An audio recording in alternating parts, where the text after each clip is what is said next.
Nature की तरह रहती है। ठीक है, कि लाइट किस तरह से रहती है, वेव नेचर की तरह होती है। ठीक है, तो सबसे पहले जो है इसके ऊपर बहुत सारे थ्योरीज आते गए, टाइम के साथ लाइट कैसा है, लाइट का नेचर क्या होता है, इसके ऊपर बहुत सारे थ्योरीज आए। तो हम सबसे पहले देखेंगे कि इसमें कौन कौन से थ्योरी आए हैं, और इसमें दोनों अलग अलग फेनोमेना को शो करता है। रे में हमने कौन कौन से फेनोमेना फेनोमेना पढ़ा है, रे में हमने पढ़ा रिफ्लेक्शन के बारे में, रिफ्लेक्शन के बारे में, रे में हमने पढ़ा रिफ्रैक्शन के बारे में, रिफ्लेक्शन हो गया, रिफ्रैक्शन हो गया, टीआईआर हो गया, टोटल इंटरनल रिफ्लेक्शन के बारे में पढ़ा है। ठीक है, और इसी में पढ़ा हमने डिस्पर्शन के बारे में भी पढ़ा है, डिस्पर्शन। अब बात आता है वेव ऑप्टिक्स में कौन कौन से फॉर्मूला, तो कौन कौन से फेनोमेना होते हैं। तो वेव ऑप्टिक्स में जो फेनोमेना होते हैं वो होता है इंटरफेरेंस,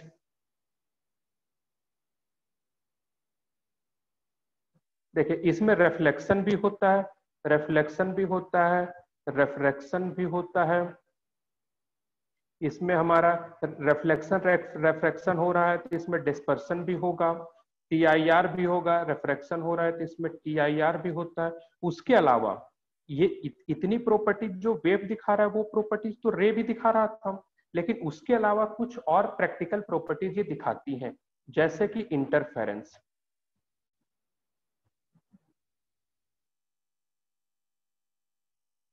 जैसे कि इंटरफेरेंस। ठीक है, इंटरफेरेंस, इंटरफेरेंस जो प्रॉपर्टी है वो रे ऑप्टिक्स नहीं दिखा पाता है। क्या हमने इंटरफेरेंस के बारे में बताया, नहीं बताया, तो वेव ऑप्टिक्स में बताया जाएगा कि ये इंटरफेरेंस क्या होता है। उसके बाद आता है डिफ्रैक्शन, इस प्रॉपर्टी इस फेनोमेना को भी सिर्फ और सिर्फ वेव ऑप्टिक्स में ही देखा जाता है। जब हम ये मान करके चलते हैं कि लाइट का जो नेचर होता है वेव नेचर होता है, तो उसी समय जो है हमें क्या दिखाई पड़ता है, डिफ्रैक्शन। जब हम लाइट को रे मान करके चलते हैं कि रे नेचर का होता है, उस समय इस फेनोमेना को नहीं देखा जाता है। फिर डिफ्रैक्शन के बाद आता है पोलराइजेशन,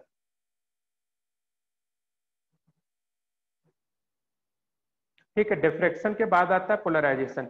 इसमें भी ये देखा जाता है कि ये भी फेनोमेना सिर्फ उसी समय देखी गई है जब लाइट को हमने क्या एज्यूम किया है, वेव। जब हम लाइट को रे मान करके चलते हैं ये भी नहीं देखा गया। उसके बाद आता है फोटो इलेक्ट्रिक इफेक्ट, ये आगे चल करके पढ़ा जाएगा। फोटो इलेक्ट्रिक इफेक्ट, ये सारी चीजें और जो है दोनों को मिला करके कंबाइन करने से पता चलता है। ये हम पढ़ेंगे ड्यूअल नेचर ऑफ मैटर की चीजों में। तो अब देखो यहाँ पर ये बहुत सारे फेनोमेना है हमारे पास देखने के लिए, लेकिन हम रे ऑप्टिक्स से बस कुछ एक फेनोमेना ही देख पाते हैं। ठीक है, रे ऑप्टिक्स के हेल्प से हम कुछ फेनोमेना ही देख पाते हैं। वही हम जब मानते हैं कि लाइट का नेचर वेव फॉर्म का है, तो उसमें से हम इतने प्रैक्टिकल फेनोमेना को हम क्या करते हैं, ऑब्जर्व कर लेते हैं। तो कहीं ना कहीं वेव ऑप्टिक्स हमारा क्या है, ज्यादा एक्यूरेट है। वेव ऑप्टिक्स हमारा क्या ज्यादा एक्यूरेट है। तो इसी की तरफ हम आगे बढ़ते हैं। तो इस तरफ आगे बढ़ने में बहुत सारे साइंटिस्ट आए जिन्होंने जो उन्हें ऑब्जर्व हुआ उसके हिसाब से उसने थ्योरी दिया।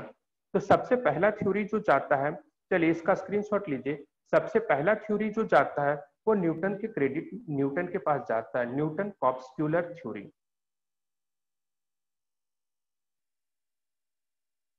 हो गया, स्क्रीनशॉट ले लिए।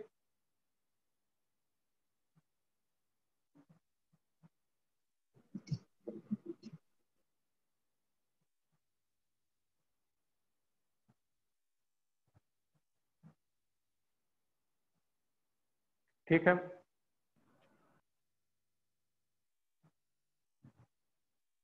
तो सबसे पहला थ्योरी जो आप लोगों को पढ़ना है एनसीईआरटी में जो गिवन है वो है Newton's कॉर्पस्क्यूलर theory.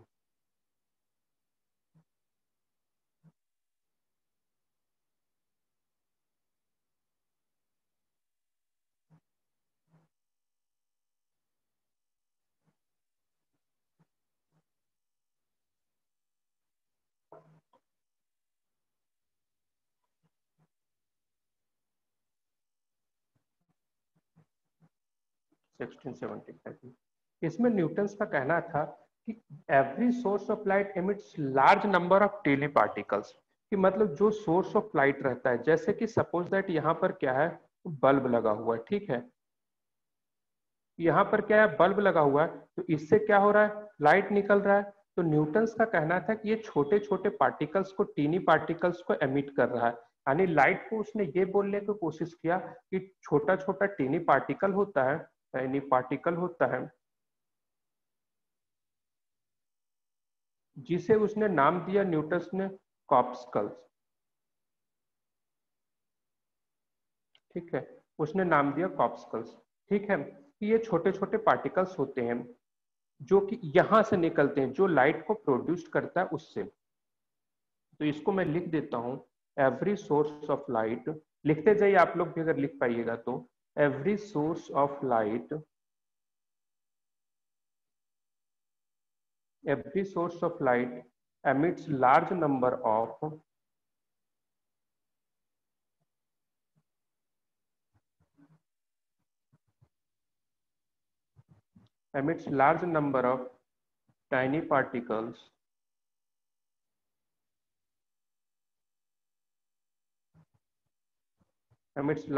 of tiny particles known as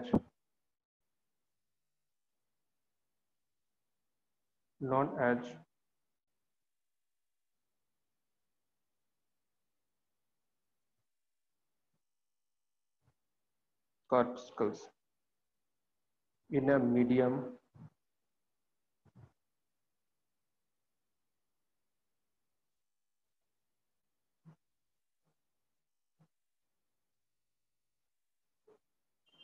surrounding the source, ठीक है। अब देखो, ये कॉर्पस्कल्स होता है परफेक्टली इलास्टिक, रिजिड, लेकिन इसमें क्या होता है, वेट नहीं होता है, वेटलेस होता है। उसके बारे में, कॉर्पस्कल्स के बारे में, ये थ्योरी है, ठीक है, इसका कोई मैथमेटिकल प्रूफ्स नहीं है, बस ऑब्जर्व करके उन्होंने बता दिया कि ऐसे ऐसे वैसे होता है, इसका उन्होंने कोई प्रूफ नहीं दिया। उन्होंने बोला कि जो कॉर्पस्कल्स जो होता है, यानी लाइट का जो पार्टिकल्स होता है, उन्होंने लाइट को क्या बोल दिया, इनडायरेक्टली बोल दिया कि लाइट क्या होता है, छोटा छोटा पार्टिकल होता है। फिर उन्होंने बताया कि ये जो कॉर्पस्कल्स होता है आर परफेक्टली इलास्टिक,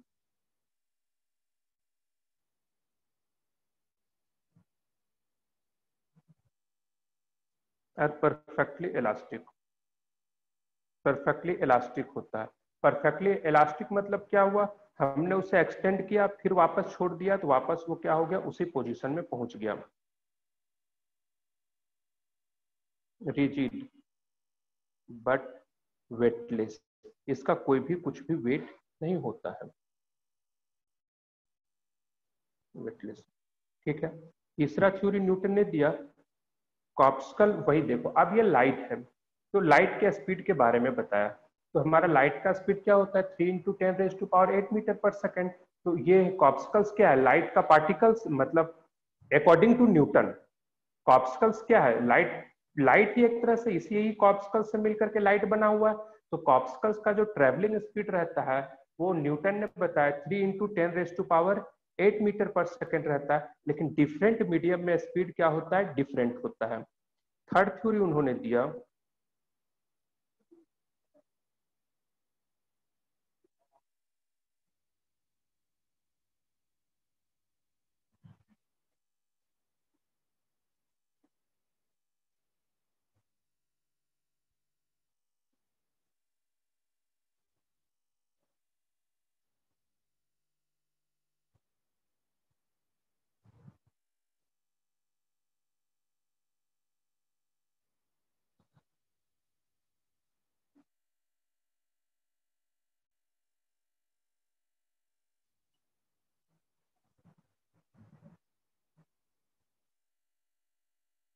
3 × 10⁸ मीटर पर second, but in different medium, ठीक है, but in different medium their speed are different.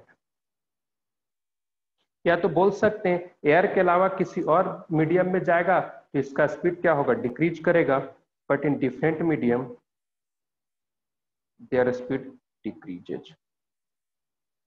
Simple सी बात है, एयर में जो पार्टिकल, एयर में जो लाइट का स्पीड है उसके अलावा किसी और मीडियम में जाता है तो उसका स्पीड क्या होता है, डिक्रीज करता है। फोर्थ थ्योरी इन्होंने ये दिया, when the corpuscles hit our retina in the we get sensation called light, कि मतलब ये जो छोटे छोटे पार्टिकल्स जो होते हैं वो जाकर के जब हमारे रेटिना को आंख में जाकर के जब रेटिना को हीट करते हैं, रेटिना पर जाकर के हीट करते हैं, क्या होता है, एक सेंसेशन क्रिएट होता है, और वही सेंसेशन क्या कहलाता है, लाइट। उसी को हम क्या कहते हैं कि हम लाइट देख रहे हैं, ऑब्जर्व कर रहे हैं चीजों को। ठीक है। when the corpusculus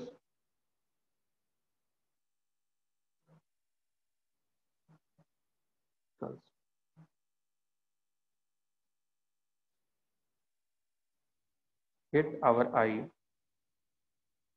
hit our retina, hit our retina in the eye, that we get sensation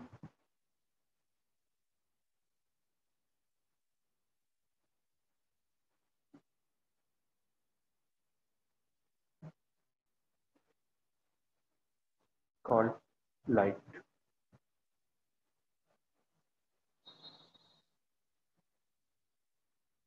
ठीक है।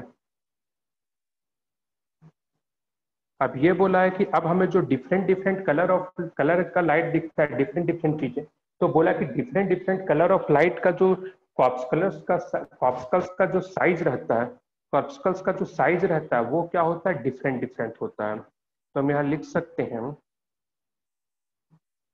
different colors of light,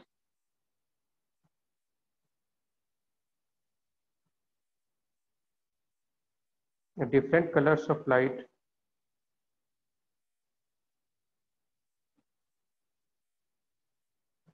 are due to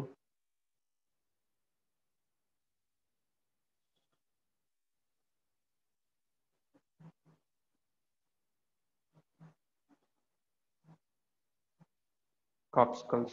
ठीक है। ठीक है, तो ये थ्योरी दिया गया, ये थ्योरी कुछ चीजों को ऑब्जर्व करके दिया गया। ठीक है।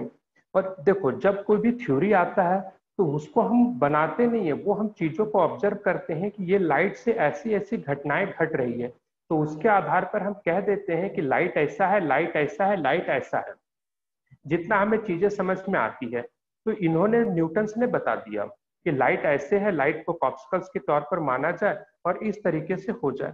तो उन्होंने जो थ्योरी एक्सप्लेन किया, इसकी वजह से theory explain the propagation of light through vacuum. Theory जो है कंप्लीटली एक्सप्लेन कर दिया propagation of light in vacuum. फिर इस थ्योरी के हेल्प से डिफरेंट डिफरेंट कलर्स के ये रहते हैं, तो इस थ्योरी के हेल्प से हमें ये भी पता चल गया कि लाइट जो रहता है उसके डिफरेंट डिफरेंट कलर्स के कॉम्बिनेशन है, इसको भी एक्सप्लेन कर दिया। रिफ्लेक्शन, रेफ्रैक्शन और इनवर्स स्क्वायर लॉ को इन्होंने कंप्लीटली फुलफिल कर दिया। लेकिन क्वेश्चन है कि इसने क्या क्या फुलफिल नहीं किया।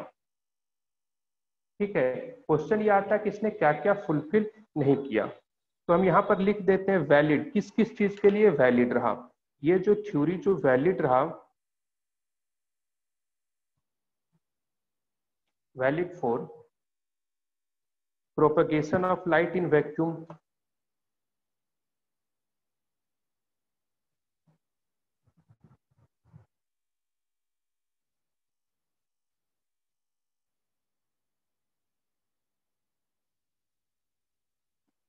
propagation of light in vacuum, colors of object,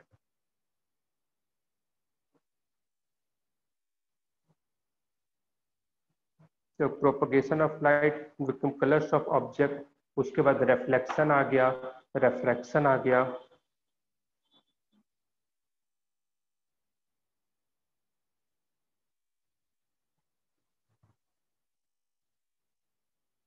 reflection, reflection,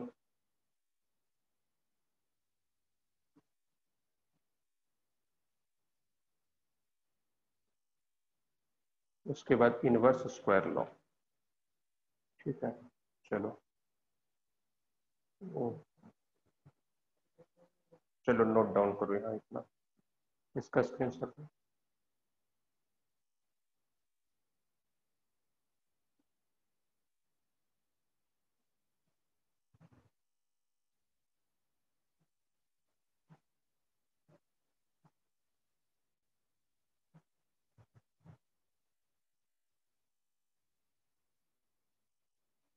हो गया?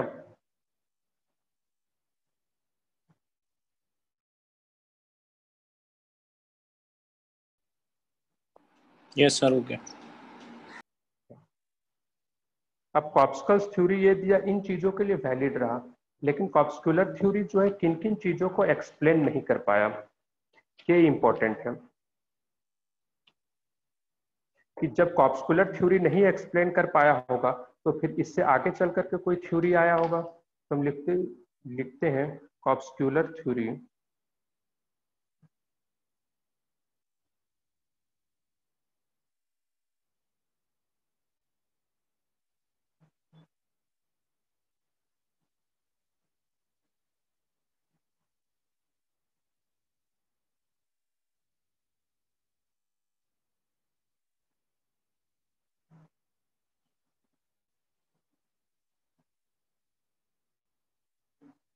देखो, अब आप लोग देखे होंगे कि रिफ्लेक्शन और रिफ्रैक्शन एक साथ होता है। हमने बताया था कि एक ही पॉइंट के ऊपर क्या होता है, लाइट पार्टिकल आता है तो यहाँ पर आता है, पार्शियली इसका रिफ्लेक्शन होता है और पार्शियली इसका क्या हो जाता है, रिफ्रैक्शन हो जाता है।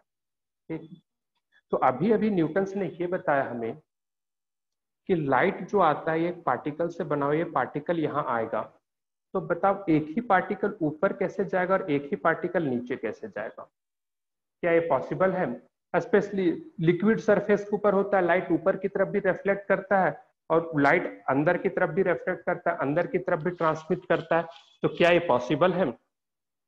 तो भाई एक ही लाइट का एक ही पार्टिकल, यहाँ पर छोटा एक लाइट का मतलब एक पार्टिकल है, तो उसको लेंगे तो वो क्या दो पार्ट में डिवाइड नहीं होता है। तो वहां पर ये क्वेश्चन अराइज हुआ कि हम भाई हमने तो प्रैक्टिकल में देखा है और सारे साइंटिस्ट थे, उन्होंने बोला, हाइजेंस बोला, न्यूटन के बाद हाइजेंस आते हैं, हाइजेंस ने बोला कि हमने तो ये देखा है प्रैक्टिकल लाइफ में क्या होता है, रिफ्लेक्शन भी होता है और रिफ्रैक्शन भी होता है, दोनों चीजें होती है। लेकिन आपने जो थ्योरी बताया उस कहानी में जब वही लाइट का पार्टिकल है तो वो रिफ्लेक्ट भी कैसे करेगा और रिफ्रैक्ट भी कैसे करेगा? तो फर्स्ट ड्रॉबैक आया कि तो फिर न्यूटन ने इसका सेटिस्फैक्टरी आंसर नहीं दे पाए।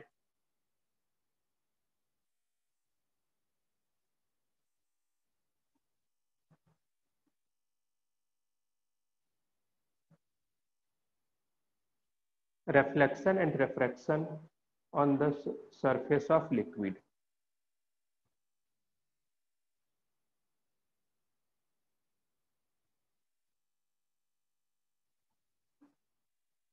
on the surface of liquid।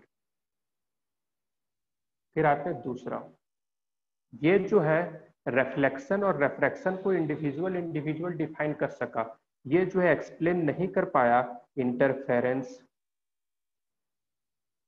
Interference, diffraction and polarisation.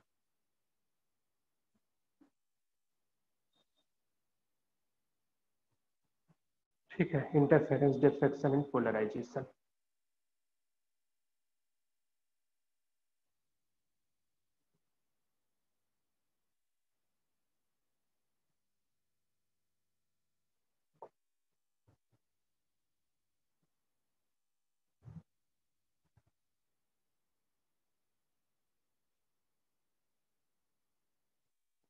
देखिए, कॉर्पस्कुलर थ्योरी न्यूटन ने बताया था। देखो ये पता है कॉर्पस्कुलर थ्योरी का बेसिस क्या था? कॉर्पस्कुलर थ्योरी का बेसिस था साउंड।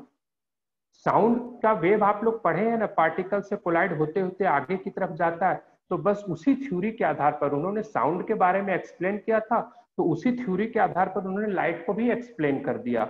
न्यूटन का बेसिक आइडिया यहाँ पर क्या था? साउंड। ठीक है, लेकिन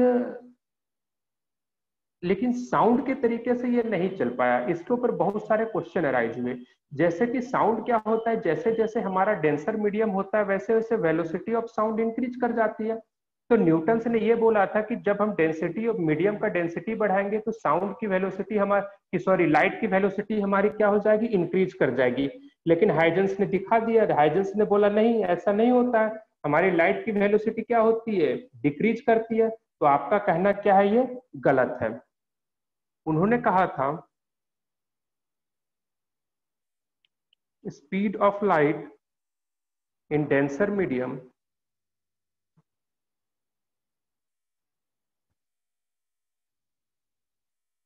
the speed of light in denser medium as per corpuscular theory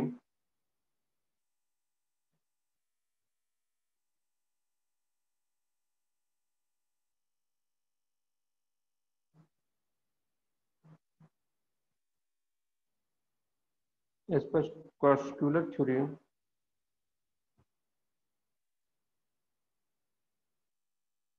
should increase, but in practical found to decrease.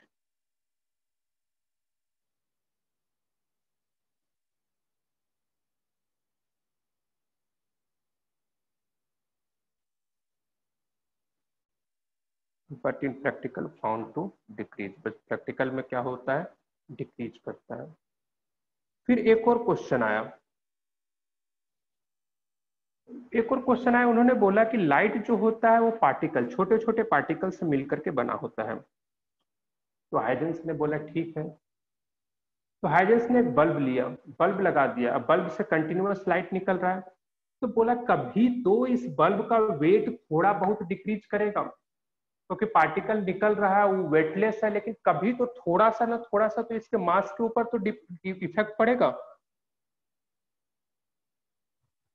वह पार्टिकल है तो नहीं पर भी बहुत दिनों तक, 2 साल 5 साल 10 साल 15 साल 20 साल के बाद तो उसके मास के ऊपर कुछ डिफेक्ट पड़ेगा। लेकिन उन्होंने बोला कि ये भी पॉसिबल नहीं हो पा रहा है। तो भाई आखिर ऐसा कैसे? तो इन सारी वजहों से ये न्यूटन्स का ये थ्योरी क्या हो गया, फेल हो गया।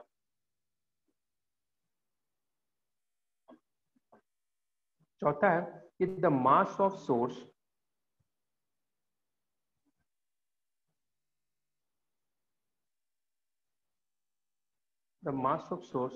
Must decrease.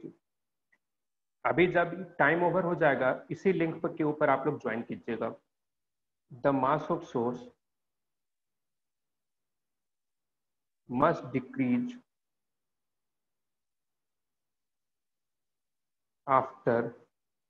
after long emission, but it never happened.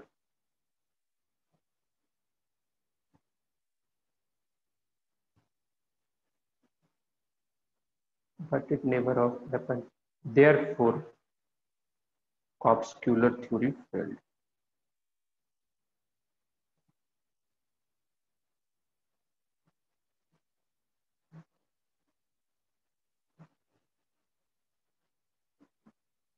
Corpuscular theory क्या हो गया, फेल्ड हो गया।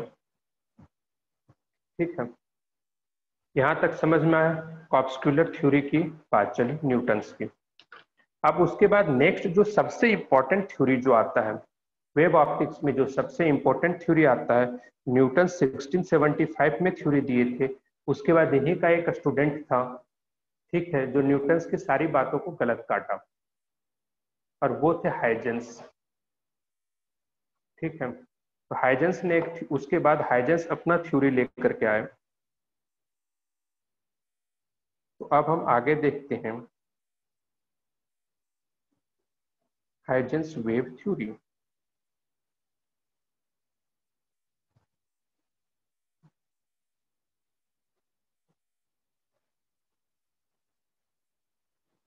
सिक्सटीन 1678 में लेकर के आए।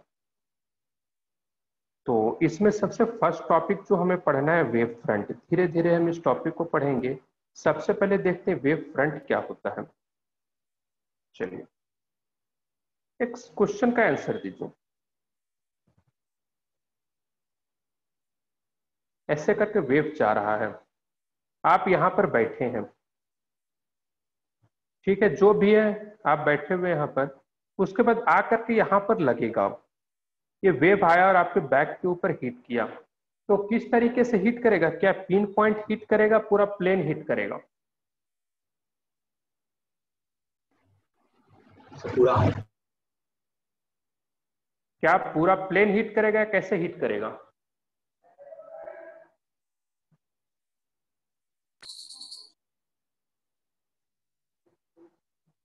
पूरा प्लेन हिट करेगा।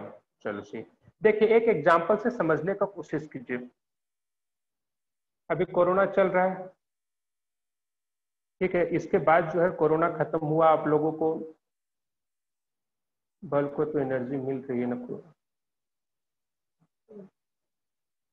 ठीक है। देखो अभी आप तो कोरोना खत्म हुआ, आप लोग को घूमने जाने का, उसके बाद आप लोग को घर वाले ने छूट दे दिया कि जाओ घूम करके आओ, ठीक है। सब अपनी अपनी मर्जी से गए।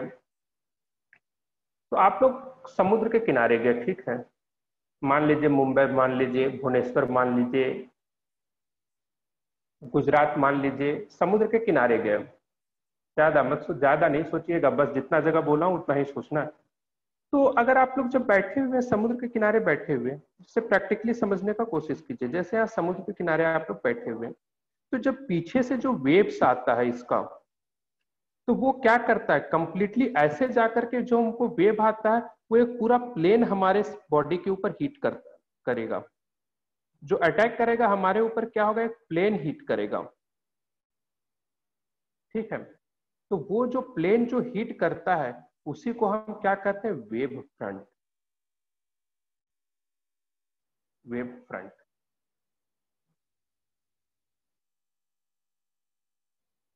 समझने का कोशिश कीजिएगा कि प्लेन आकर के हमारे बॉडी के ऊपर हीट करेगा। जैसे ये है तो पूरा ये पिन ड्रॉप में हीट करेगा, वो क्या करेगा, पूरा का पूरा प्लेन हमारे शरीर के ऊपर आकर के हीट करेगा।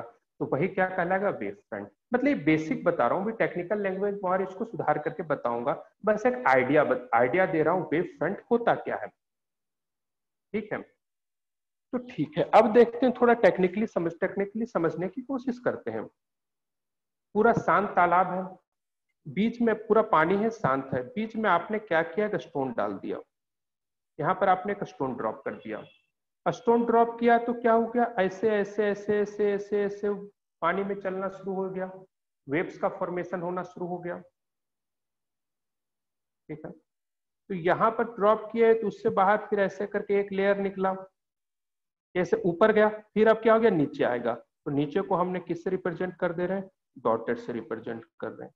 फिर नीचे के बाद फिर क्या होगा, ऊपर जाएगा। ऊपर को हम इससे किससे रिप्रेजेंट कर रहे हैं, एक बोल्ड लाइन से रिप्रेजेंट कर रहे हैं, ठीक है। तो इस तरह से कंटिन्यूअसली क्या है, आगे बढ़ता जाएगा, ठीक है। फिर बोल्ड लाइन से इस तरह से क्या होता है, वेव से जो है आगे बढ़ता जाएगा, ठीक है। जैसे कि अगर हम समझने की कोशिश करें, यहां पर क्या जीरो, ये देखो π/2 पर ऊपर गया, फिर ये पाई के ऊपर नीचे आ गया, देखो 0 से π/2 यहाँ है, पाई यहाँ पर नीचे आ गया, फिर ये ऊपर गया, फिर ये नीचे आएगा, फिर ये ऊपर जाएगा। इस तरह से वेव्स क्या है, आगे बढ़ता रहेगा, ठीक है। तो ये 0 मान लो, ये π/2 मान लो, यहाँ पाई होगा, यहाँ पर क्या होगा, 3π/2 होगा, ठीक है। तो हम कह सकते हैं कि किसी एक फिक्स कंडीशन में, किसी एक फिक्स एंगल के ऊपर, किसी एक, जैसे कि यहां पर ले लो, इस π/2 के ऊपर जितने भी पॉइंट हैं सारे एक साथ ऊपर उठे होंगे, क्योंकि भाई हम बीच में डाले हैं, तो जिधर इधर जितने तेजी से ऊपर उठा उतना तेजी से इधर भी ऊपर उठेगा, उतना तेजी से उधर भी ऊपर उठेगा, उतना इधर भी ऊपर ऊपर उठेगा,